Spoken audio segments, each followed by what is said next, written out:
जय हिंद। आज का पहला क्वेश्चन देखिए, बैगाओं पर ट्राइबल इकोनॉमिक नामक पुस्तक की रचना किसने की है। बहुत ही अच्छा क्वेश्चन है दोस्तों। पुस्तक से संबंधित क्वेश्चन पूछे जाते हैं। बहुत सारे पुस्तक लिखे गए हैं आदिवासियों के ऊपर। आज सारे पुस्तक कवर हो जाएंगे। तो ऑप्शन दिए हुए हैं दोस्तों, इनमें से कौन सा ऑप्शन सही हो जाएगा। जी दोस्तों, इस क्वेश्चन का राइट आंसर हो जाएगा बी, दयाशंकर नाग। देखिए कौन कौन से पुस्तक लिखा गया है, ठीक है, इसे आपको याद रखना है। यहाँ से पर्टिकुलर एक भी पूछा जा सकता है। जनजातियों से संबंधित पुस्तकें, ठीक है दोस्तों। पहला कौन से देखेंगे, वेरियल एल्विन, ठीक है दोस्तों। इनके द्वारा जो लिखे गए हैं वो पुस्तक देखिए। जो इम्पोर्टेंट पुस्तक है दोस्तों मैं आप लोग को बता दूंगा, उसे आप लोग नोट डाउन कर सकते हैं, ठीक है। पहले नंबर पे है द बैगास, दूसरे नंबर में है द अगरिया, तीसरे नंबर में दोस्तों द गौर, चौथे नंबर में है the Muria and their Ghotul. ये इंपॉर्टेंट है दोस्तों, इसको आपको याद रखना है, ठीक है। चौथे नंबर का है। और उसके बाद पांचवें नंबर पे दोस्तों मारिया मर्डर एंड सुसाइड, ठीक है। यहाँ से क्वेश्चन बनते हैं। चौथे नंबर को आपको याद रखना है the Muria and their Ghotul, ठीक है। द बैगास भी आपको याद रखना है, बट इम्पोर्टेंट क्या है, चौथे नंबर। इतने पुस्तकें लिखी गई है वेरियल एल्विन के द्वारा। आगे देखिए, बहुत सारे पुस्तक है, सभी को कवर करेंगे। टीबी नायक, इनके द्वारा लिखे गए पुस्तक है। पहले नंबर पे है द भील एक अध्ययन, दूसरे नंबर पे है दोस्तों द अबुज मारियास, और तीसरे नंबर पे है 12 भाई बिंजवार, ठीक है। 12 भाई बिंजवार, द अबुज मारियास, द भील एक अध्ययन, इनके द्वारा लिखा गया है टीबी नायक के द्वारा। आगे देखिए, श्याम राव द प्रधान लिखा गया है, ठीक है दोस्तों, श्याम राव के द्वारा। एस.सी. राय द बिरहोर लिखा गया है। श्यामचरण दुबे द कम्हाल लिखा गया है। दयाशंकर नाग द ट्राइबल इकोनॉमिक, इंपॉर्टेंट है दोस्तों और यही क्वेश्चन में पूछा गया है, ठीक है। जॉर्ज ग्रियर्सन के द्वारा क्या लिखा गया है, द मारिया गोड्स ऑफ बस्तर। और लास्ट में दोस्तों W.S. ग्रिफिथ, क्या लिखा गया है इनके द्वारा, the Kol of central India, ठीक है दोस्तों। तो इतने सारे पुस्तकें हैं, इनमें से पर्टिकुलर एक भी पूछा जा सकता है, तो आपको याद रखना है। क्लियर है दोस्तों। आगे बढ़ते हैं। इससे पहले एक छोटी सी रिक्वेस्ट है, चैनल को अभी तक सब्सक्राइब नहीं किया है तो डेफिनेटली चैनल को सब्सक्राइब करें। अगर हमारा कंटेंट आपको अच्छा लगता है तो वीडियो को एक लाइक जरूर करें, इससे हमें मोटिवेशन मिलता है। नेक्स्ट क्वेश्चन देखिए, सेकंड नंबर क्वेश्चन है, छत्तीसगढ़ में पत्रकारिता विश्वविद्यालय कहाँ है। कहाँ पे है दोस्तों, रायपुर है, बिलासपुर है, रायगढ़ है या फिर जगदलपुर है। कहाँ पे, जल्दी से अपना आंसर टिक करें। जी दोस्तों, इस क्वेश्चन का राइट आंसर हो जाएगा ए, रायपुर। अगर रायपुर की जगह नया रायपुर ऑप्शन में रहता है तो भी सही हो जाएगा, ठीक है। व्याख्या देख लीजिए, क्लियर हो जाएगा आपको। यहाँ पे ध्यान दीजिएगा, चंदूलाल चंद्राकर पत्रकारिता विश्वविद्यालय वर्ष 2005 में स्थापित हुआ। समय आपको याद रखना है, ठीक है, जो रायपुर में स्थित है। अभी आपने ऑप्शन टिक किया, ठीक है, रायपुर। यह छत्तीसगढ़ का एकमात्र पत्रकारिता विश्वविद्यालय है, ठीक है दोस्तों। ये इंपॉर्टेंट हो जाता है, एकमात्र। आगे देखिए, इसका पूर्व नाम कुशाभाऊ ठाकरे पत्रकारिता विश्वविद्यालय था, ठीक है। पूर्व नाम आपसे पूछा जा सकता है, कुशाभाऊ ठाकरे पत्रकारिता विश्वविद्यालय। अभी क्या नाम है, चंदूलाल चंद्राकर। इससे संबंधित पुरस्कार दिए जाते हैं दोस्तों। राज्य अलंकृत पुरस्कार जब घोषित होता है तो आप लोग देखेंगे इससे संबंधित पुरस्कार दिया जाता है। कौन सा पुरस्कार है ये आप लोग को डिटेल से कमेंट करना है। आगे देखिए, किंतु 2020 में इसका नाम परिवर्तित कर चंदूलाल चंद्राकर पत्रकारिता विश्वविद्यालय कर दिया गया है, ठीक है। पहले नाम क्या था, कुशाभाऊ ठाकरे पत्रकारिता विश्वविद्यालय। उसके बाद क्या नाम दिया गया है, चंदूलाल चंद्राकर पत्रकारिता विश्वविद्यालय, ठीक है दोस्तों। क्लियर है। अगला क्वेश्चन देखिए, निम्नलिखित में से कौन सी संरचना छत्तीसगढ़ में विद्यमान नहीं है। कौन सी संरचना है दोस्तों। अगर इसी प्रकार से आप डिटेल से किसी भी क्वेश्चन को पढ़ना चाहते हैं तो उसके लिए आपको प्लेलिस्ट विजिट करना होगा, CGGK एक्स्ट्रा फैक्ट। वहां पे आपको लगभग 50 वीडियो मिल जाएंगे दोस्तों। सभी वीडियो में हमने इसी प्रकार के क्वेश्चन आंसर को हल किया है, ठीक है। तो कौन सा ऑप्शन सही हो जाएगा। जी दोस्तों, इस क्वेश्चन का राइट आंसर हो जाएगा डी, टर्शियरी सेल समूह। व्याख्या देखिए, यहाँ पे ध्यान दीजिए, छत्तीसगढ़ के भू संरचना में आर्कियन सेल समूह, ठीक है, नाम आपको याद रखना है, कटप्पा एवं गोंडवाना सेल समूह का मुख्य योगदान है, ठीक है दोस्तों। ये इंपॉर्टेंट है, यहाँ से क्वेश्चन पूछे जाते हैं। आर्कियन सेल समूह, कटप्पा एवं गोंडवाना सेल समूह, मुख्य योगदान इनका है, ठीक है, छत्तीसगढ़ में। इसके अलावा भी है दोस्तों, आपको नाम याद रखना है कौन कौन सा है, धड़वार एवं ढक्कन ट्रेप, लेटेराइट, एलुवियम, रायोलाइट, फेल्साइट आदि सेल समूह का भी यहाँ पे विस्तार पाया जाता है, ठीक है। तो ये आपको याद रखना है। क्वेश्चन में यहाँ से पूछा गया था, छत्तीसगढ़ में टर्शियरी सेल समूह का विस्तार नहीं है, ठीक है। आगे देखिए, छत्तीसगढ़ का सर्वप्रथम स्वतः नक्शा कब बना। कौन से समय बना है दोस्तों, यहाँ पे ऑप्शन दिए हुए हैं, कौन सा ऑप्शन सही हो जाएगा। जी दोस्तों, इस क्वेश्चन का राइट आंसर हो जाएगा बी 1905। समय तो आप सभी लोग को पता होगा, बट इसके बारे में आपको एक्स्ट्रा जानकारी यहाँ पे मिलेगी। यहाँ पे ध्यान दीजिएगा दोस्तों, सन 1905 में, अभी आपने ऑप्शन टिक किया, ठीक है, छत्तीसगढ़ का भौगोलिक सीमा क्षेत्र परिवर्तन हुआ, ठीक है, जिसमें संबलपुर के अधीन 5 रियासतें कौन कौन सा है। पहले नंबर पे देखिए पटना है, दूसरे नंबर पे है सोनपुर, तीसरे नंबर पे है रायखोल, चौथा नंबर में है बामरा और पांचवें नंबर पे है कालाहांडी को संबलपुर के साथ छत्तीसगढ़ से पृथक कर बंगाल प्रांत के उड़िया भाषी क्षेत्र में शामिल किया गया है, ठीक है दोस्तों। और बंगाल प्रांत के जब शामिल किया गया है तो अलग भी किया होगा, ठीक है। कौन कौन सा है यहाँ पे ध्यान दीजिएगा, कोरिया है, चांग बखार है, उदयपुर है, सरगुजा है एवं जसपुर, ठीक है दोस्तों। ये रियासतों को मध्य प्रांत के छत्तीसगढ़ संभाग में मिला दिया गया। इस तरह स्वतः 1905 में छत्तीसगढ़ का नक्शा बना, ठीक है दोस्तों। आपको समय याद रखना है 1905 किस तरह से बना है, यहाँ पे मैंने आज आप लोग को बता दिया है, ठीक है। कौन कौन से रियासतें जुड़ा है, कोरिया है, चांग बखार है, उदयपुर है, सरगुजा एवं जसपुर है, ठीक है दोस्तों। अलग कौन कौन से हुआ था, पटना है, सोनपुर है, रायखोल है, बमरा है और कालाहांडी है, ठीक है। 5 अलग हुआ है तो 5 मिला हुआ है, ठीक है दोस्तों। समय आपको याद रखना है 1905, क्लियर है। आगे देखिए, निम्नलिखित में से वर्तमान में कौन सा औद्योगिक क्षेत्र लघु औद्योगिक क्षेत्र नहीं है। यहाँ पे आप लोग ध्यान दीजिएगा दोस्तों, नहीं है पूछा गया है, ठीक है। यहाँ पे आप लोग ओवर कॉन्फिडेंस में आप लोग गलत आंसर टिक करके आ जाते हैं, तो यहाँ पे ऑप्शन दिए हुए दोस्तों कौन सा ऑप्शन सही हो जाएगा। जी दोस्तों, इस क्वेश्चन का राइट आंसर हो जाएगा डी बेलटुकरी। आगे देखिए, यहाँ पे ध्यान दीजिएगा, वह औद्योगिक क्षेत्र जिसका क्षेत्रफल, ठीक है दोस्तों, कितना होना चाहिए, 50 से 100 हेक्टेयर तक, उसे लघु औद्योगिक क्षेत्र कहते हैं, ठीक है। 50 से 100 हेक्टेयर तक होना चाहिए, उसे लघु औद्योगिक क्षेत्र कहते हैं। अगर इससे कम हो गया तो अलग कहते हैं, इससे अधिक हो गया तो उसका अलग नाम है, ठीक है। वर्तमान में 6 लघु औद्योगिक क्षेत्र है, ठीक है दोस्तों। वर्तमान में कितनी है, 6 लघु औद्योगिक क्षेत्र है। ये कम ज़्यादा होते रहता है, आपको एग्जाम के टाइम आर्थिक सर्वेक्षण देख के जाना होता है।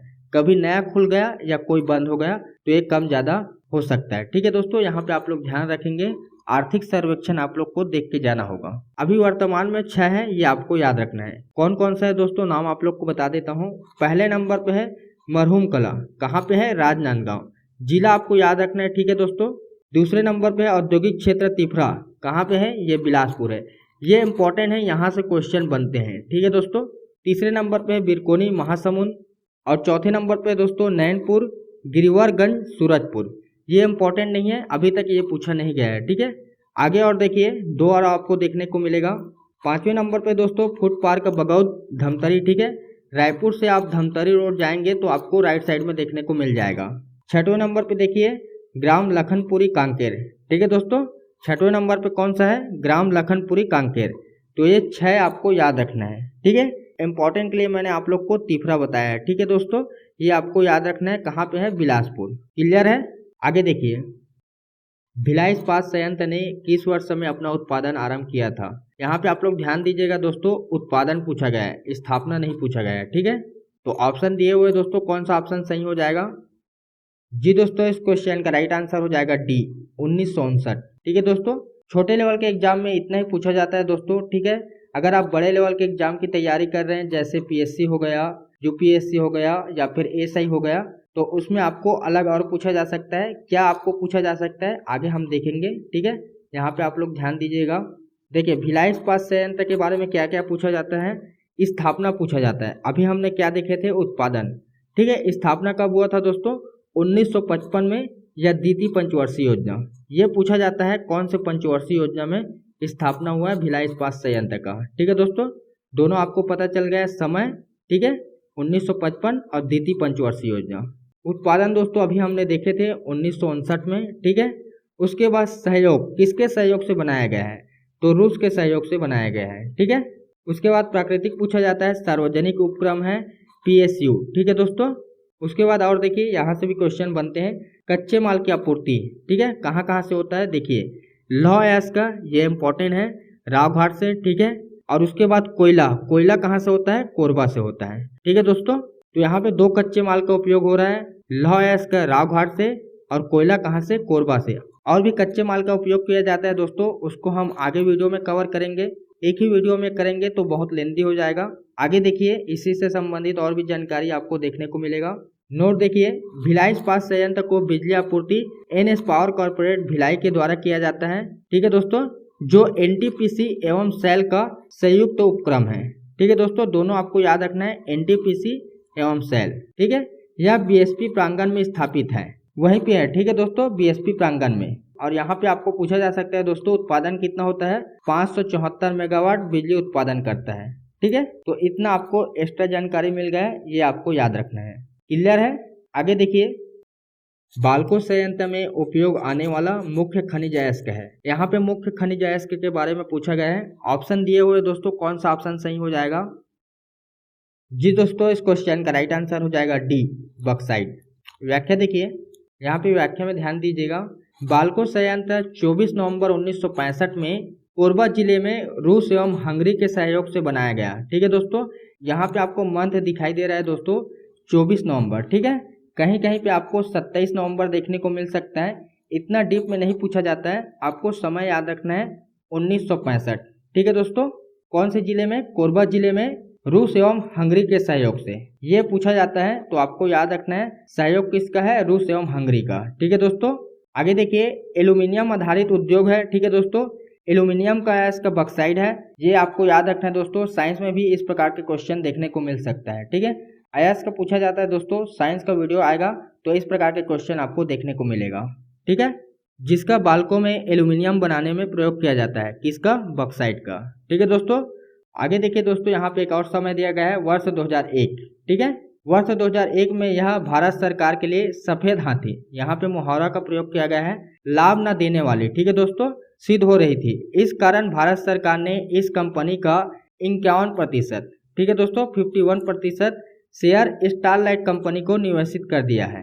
ये क्वेश्चन पूछे जाते हैं दोस्तों छोटे लेवल के एग्जाम में डायरेक्टली। ठीक है, पुलिस के भी एग्जाम में पूछे गए थे। कौन सी कंपनी है? Starlight company. कितना प्रतिशत? 51%। ठीक है दोस्तों, तो यहाँ पे दो समय निकल के आया है, एक है 24 नवंबर 1965 में, ठीक है, और दूसरा है दोस्तों 2001। तो दोनों समय को आपको याद रखना है। तो इस क्वेश्चन में बस इतना ही। बढ़ते हैं अगले क्वेश्चन की तरफ। छत्तीसगढ़ में स्वराज दल के प्रमुख कार्यकर्ता कौन थे? यहाँ पे कार्यकर्ता पूछा गया है, ठीक है दोस्तों, नेतृत्वकर्ता नहीं पूछा गया है, तो यहाँ पे आप लोग ध्यान दीजिएगा। ऑप्शन दिए हुए दोस्तों, कौन सा ऑप्शन सही हो जाएगा? जी दोस्तों, इस क्वेश्चन का राइट आंसर हो जाएगा बी, ई राघवेंद्र राव।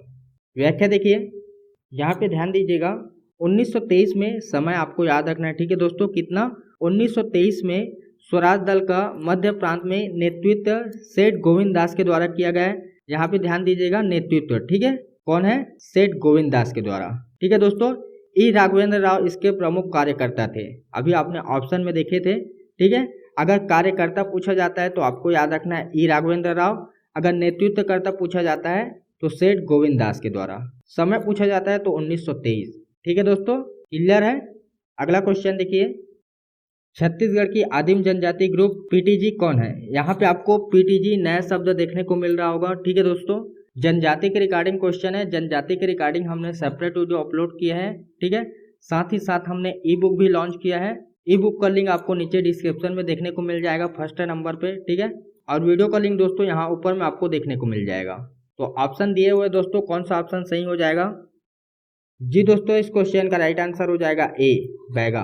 व्याख्या देखिए, आदिम जनजाति में भी जो विशेष रूप से पिछड़े हुए हैं उन्हें विशेष पिछड़ी जनजाति या प्रीमेटिव ट्राइबल ग्रुप के रूप में जाना जाता है। ठीक है दोस्तों, अभी आपने देखे थे पीटीजी, ठीक है, प्रीमेटिव ट्राइबल ग्रुप या फिर विशेष पिछड़ी जनजाति। छत्तीसगढ़ में 5 जनजातियां हैं दोस्तों, कौन कौन सा है? बैगा है, बिरहोर है, अबुझमाड़िया है, कम्हार है तथा पहाड़ी कोरवा है। इनमें शामिल किया गया है अबुझमाड़िया गोंड समूह की एक उप जनजाति है। ठीक है दोस्तों, तो आपने 5 देखे, कौन कौन सा है? बैगा है, बिरहोर है, अबुझमाड़िया है, कम्हार है तथा पहाड़ी कोरवा है। इनके अलावा भी छत्तीसगढ़ राज्य सरकार के द्वारा 2 जनजातियों को शामिल किया गया है। ठीक है दोस्तों, कौन कौन सा है ये आप लोग को डिटेल से कमेंट करना है। इसके बारे में मैंने डिटेल से वीडियो अपलोड किया है, साथ ही साथ मैंने ई बुक भी लॉन्च किया है। ठीक है दोस्तों, बढ़ते हैं अगले क्वेश्चन की तरफ। 10वें नंबर क्वेश्चन देखिए, निम्नलिखित में से कौन विद्वान इस राज्य में छायावाद के प्रवर्तक थे? कौन थे दोस्तों? यहाँ पे नाम दिए हुए हैं, जल्दी से अपना आंसर टिक करें। जी दोस्तों, इस क्वेश्चन का राइट आंसर हो जाएगा सी, मुकुटधर पांडे। व्याख्या देखिए, मुकुटधर पांडे जी के कुर्री के प्रति को छायावाद की प्रथम रचना माना जाता है। इंपॉर्टेंट रचना है दोस्तों, आपको नाम याद रखना है, कुर्री के प्रति।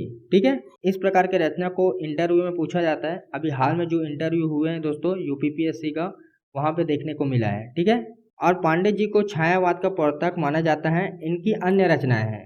ठीक है दोस्तों, तो यहाँ पे आप लोग ध्यान दीजिएगा, कुर्री के प्रति को छायावाद की प्रथम रचना माना जाता है और पांडे जी को छायावाद का प्रवर्तक माना जाता है। ठीक है, 3 इंपॉर्टेंट रचनाएं दोस्तों कौन कौन सा है? पूजा के फूल, दूसरे नंबर पे सैलबाला, और तीसरे नंबर पे दोस्तों मेरा हृदय दान।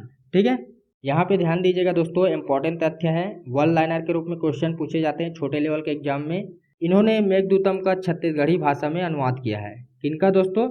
मेघदूतम का कौन से भाषा है? छत्तीसगढ़ी भाषा।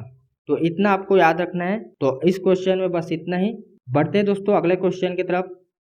इस राज्य में मजदूर आंदोलन के प्रवर्तक कौन थे? कौन थे दोस्तों? यहाँ पे नाम दिए गए हैं। एक क्वेश्चन आप लोगों के लिए है, इसका आंसर आप लोग को डिटेल से कमेंट बॉक्स में देना है। तो आज के वीडियो में बस इतना ही। मिलते हैं दोस्तों नेक्स्ट वीडियो में। जब तक खुश रहे, दूसरों को भी खुश रखें। जय हिंद।